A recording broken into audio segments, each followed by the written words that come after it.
Hey there, it's ArtFX and this is a video for bassgorilla.com. In this video I'm going to be doing a challenge. They've challenged me to do a track in 15 minutes. Now, making a track in 15 minutes is going to be really hard because the time is really short. I sometimes spend hours making a bass line, so, you know, sound design, forget it. We can't do that, we need to do it some way else. So what I've done is I've selected sounds from my own sample folder. These are sounds that I either made in the past or the bass line I have in this folder I took from another track that I haven't released. That track has never been released. I just took the bass line. It was actually a really heavy bass line, but I want to make a deep drum and bass track. So we are gonna put 15 minutes on the clock, and then we're gonna make this track. I've got a few samples. I'm gonna show them right now. Two atmosphere sounds, and that one. Then we have a bass hit. Then we have the bass line. That sounds like that. Then we have a break. We have a little fill sound. Then we have the hi-hat, an impact, a kick drum, a noise sweep, an orchestral kick drum. We've got two rises. I made these rises in Contact. And then we have a snare drum. Those are the sounds that I selected from my sample folder. Then I have two patches set up. I've got a little plug sound. Then I've got this Contact atmospheric lead kind of thing. And then we have a default Serum in case we need to do any sound design. I don't know if we need to do that, but if we need to, then I have that ready. I've set this up right here, so we're gonna make an intro, a build-up, and then a drop. In about 15 minutes, at least we're gonna try. So I'm gonna put 15 minutes on the clock right now, and we're gonna start in 3, 2, 1. So first thing, I'm going to put in the atmospheric sound because I know that I want to have that atmospheric sound, and I'm gonna put in this one as well. Now these are pretty much perfectly looped, so I should be able to just turn looping on and just drag them out like that. I want to have the bottom one first and this one come in later. I'm gonna make them a lot quieter though, because they're gonna be pretty loud otherwise. Then on the top one, I think I want to do some auto pan. So let's give that a bit of a stuttery kind of feel. 1/8 note. Come on, 1/8. Like that. And mount all the way up and bring the shape up a bit so we get a little bit of this. That's good. Let's add some fade to the first one here. Now, next sound that we're gonna drag in is the impact sound. We're gonna put that in here. Bring the volume down as well.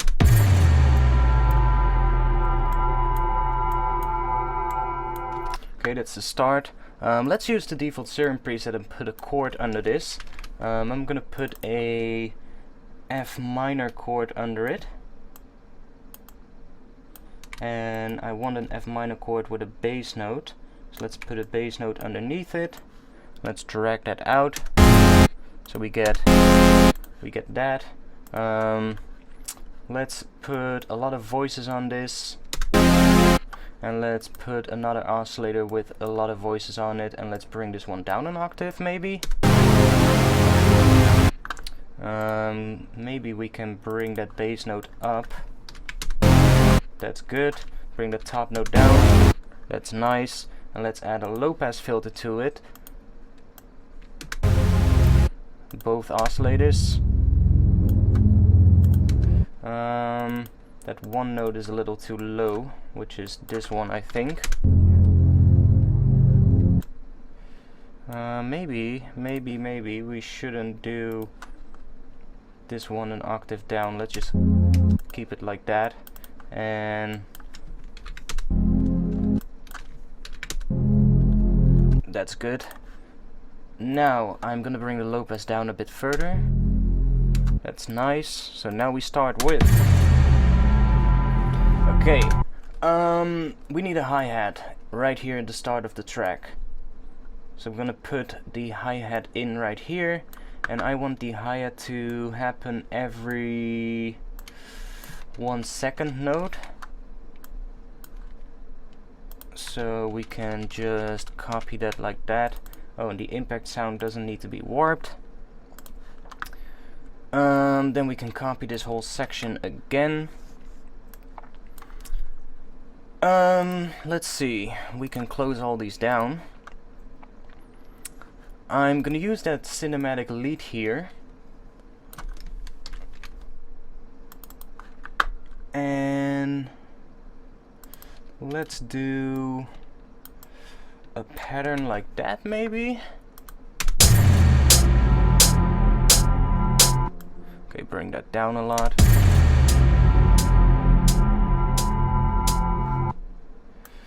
Let's bring this up a bit.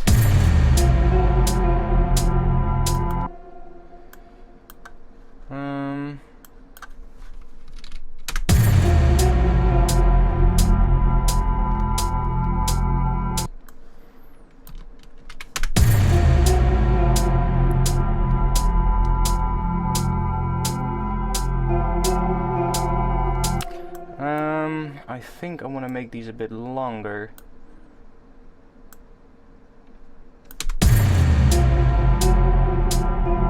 Yeah, that's better. Let's copy that. And then during the next section, I'm going to turn these into chords. And I'm gonna do... Yeah, that's nice. And let's drop it in the second half of the drop as well.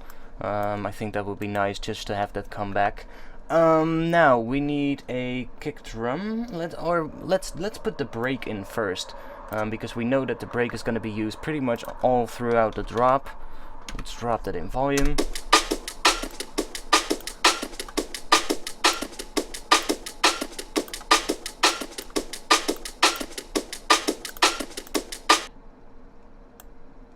Okay, and I'm gonna copy that over 4 times so we have the entire thing covered. Next thing, we need a kick drum in here. Now, okay, we're at 1/3 of our time. That means we really need to make a hurry right now. So we have, I think a pattern like this could work. And let's copy that, remove that last kick drum, or should we keep it? I should do that. So I'm gonna copy this whole section like that. Now we need a snare drum. Let's put in a snare drum.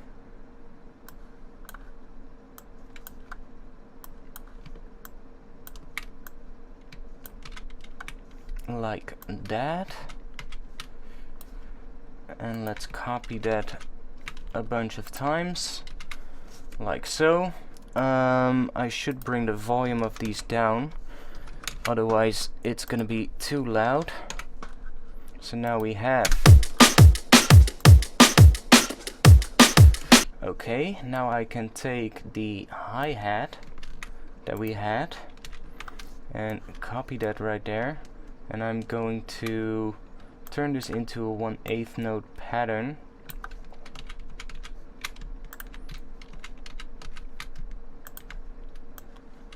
And let's just copy that over and remove the last 2 so that we have the same little gap right there. And let's duplicate this whole section 3 times. Okay, that's good. Okay, then we have the little fill. I think I could use that as well. Maybe on the end right here.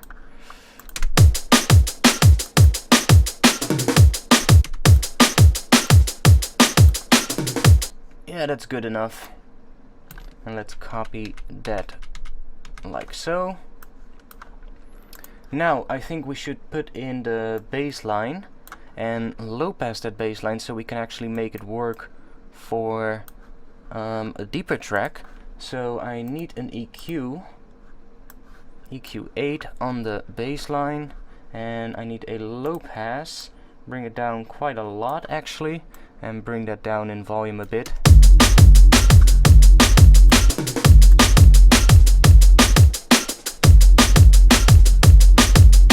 That works. I'm going to add a saturator just to add a little bit more saturation to it, so it hopefully comes through on smaller speakers.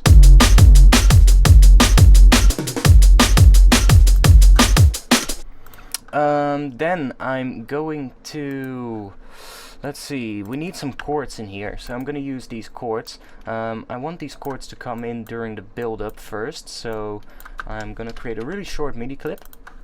And we need some chords in F minor, so let's make an F minor chord right here. That's good. And I want a pattern that goes like this. And then I want a top melody on that chord, so I'm gonna put a top melody like, maybe like this could work. That sounds actually pretty cool. Yeah, you know, let's just continue that all the way throughout. Maybe that would be nice for the deeper track on the chords. Now I need some filter movement on here. This is actually a preset that I made earlier this week. And I have a macro knob set up right here on the low pass filter, which is this low pass filter right here, and it's also connected to the reverb in the effects tab. So if I bring this up, then we get that.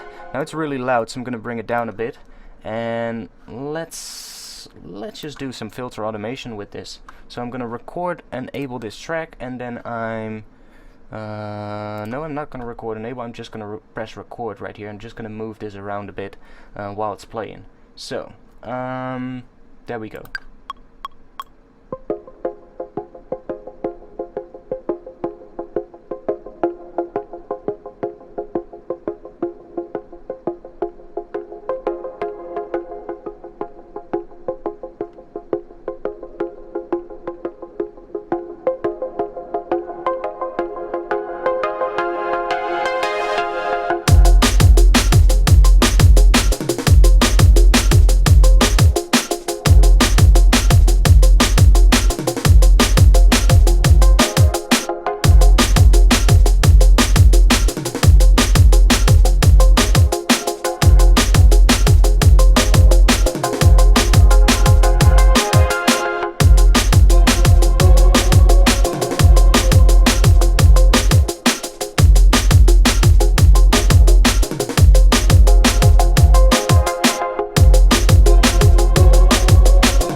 Okay, that's good enough. Normally I would clean that automation up, but we don't have time for that at all.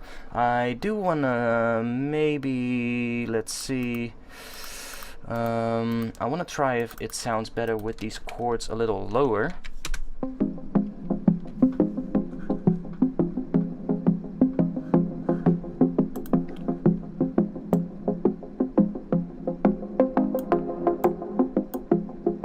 I think it sounds better with the chords a little lower.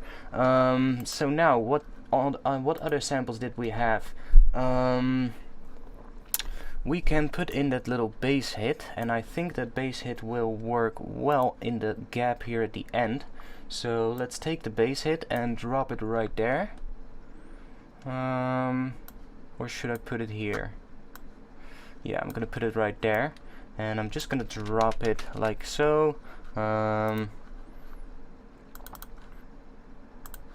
I'm gonna unwarp this bass line in case it gets some weird artifacts because of the warp in. Sometimes that happens, and that's not something I want.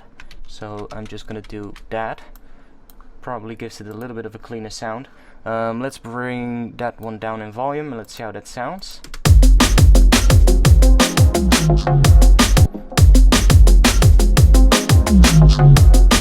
Okay, that's good.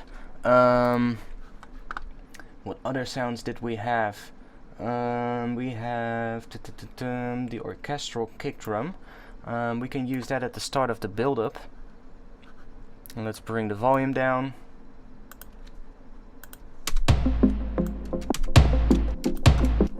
Okay, that's a good first sound. I'm also going to use that at the start of the track. I'm also going to take our impact sound. I'm going to put it at the start of the build-up. That's going to work as well. And we have a noise sweep. I think if we put the noise sweep at the start of the drop, it's going to definitely emphasize that first part of the drop. I think that would be nice. Yeah, see, that works. I'm also going to put it right here, but I'm going to reverse it. And I'm going to bring up the fades. And let's create a fade like this. So it kind of like sucks you into this next section.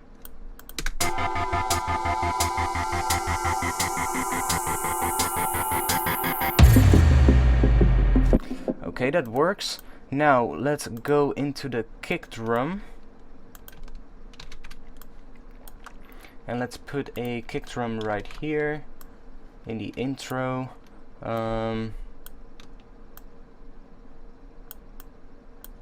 let's do this pattern.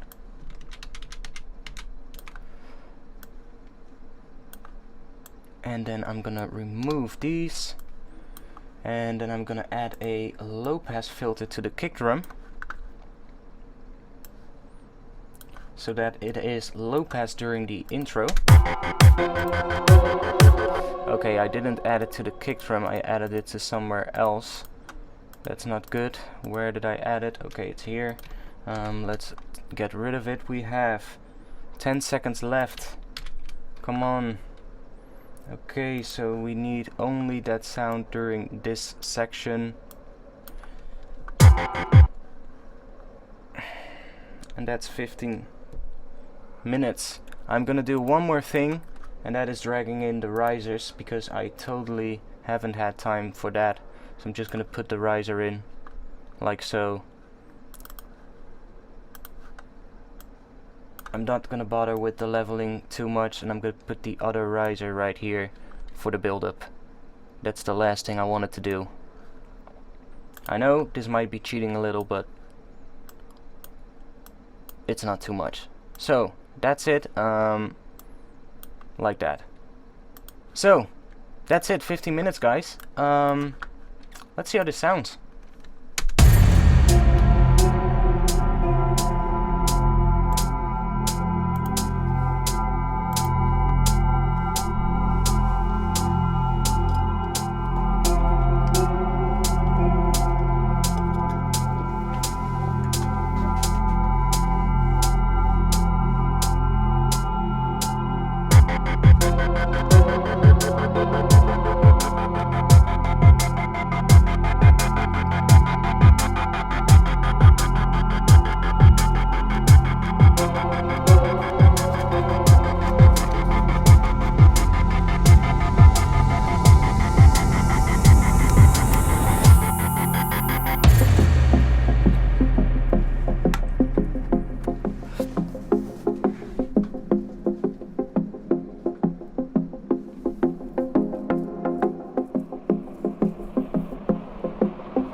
So there you have it. I actually really like how this turned out. I mean, I couldn't do any sound design, or well, we did a little bit of sound design, but not too much. I didn't really have time for any of that. But just by selecting some samples from my own sample library, stuff that I made previously in sound design sessions, I was able to make a track in 15 minutes. So that's another proof to you guys why I always say to my viewers, make your samples, make your own samples, spend time doing sound design sessions and just saving those sounds into your own sample folder. You can also save the patches. Just make sure that you have stuff pre-made, so that when you have an idea for a track and when you want to get into producing a track, you can just start right away writing down the thing that you have in your head. And that's really important when you want to become a good producer. So that's my 15-minute challenge for bassgorilla.com. I hope you liked it, and yeah, peace.